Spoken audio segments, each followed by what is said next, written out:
Hi, I'm Deborah Johnson of High Stakes Communication.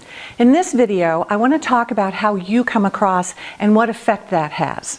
Because how you show up, whether it's a really high-profile case or just an ordinary case, ordinary run-of-the-mill, go down to court, how you come across can affect what's going on. Case in point, Bill Cosby's attorney. I happened to see him on CNN the other day. And here are some really interesting mistakes that he made. There are 4 of them. First one, his tie was crooked. Now, you may not think that that's a big deal, and maybe it isn't a big deal. But are there people out there that are going to think, gosh, if he can't even get his tie straight, how many other details has he missed?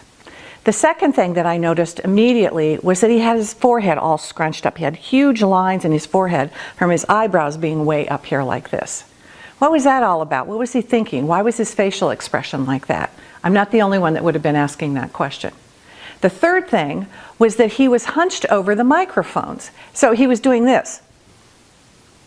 Now, those microphones will pick up a pin dropping on the steps of the courthouse. He doesn't need to be hunched over. If I were working with him, he would be standing up straight. Those microphones will pick up what he needs to say. He doesn't need to project that image of sort of bending. That's not something that you want to do. But the fourth thing, and oh my gosh, the most egregious was that when he was describing something that Bill Cosby had done with some female companion that he had, he said, they lied side by side. They lied side by side. If he doesn't even know proper grammar, what else isn't he doing?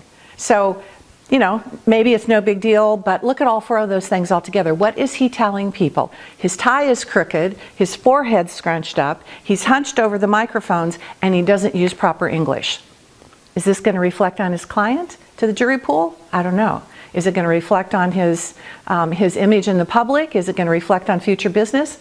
Hard to know. But when those things are so obvious, you really want to take care of those kinds of things.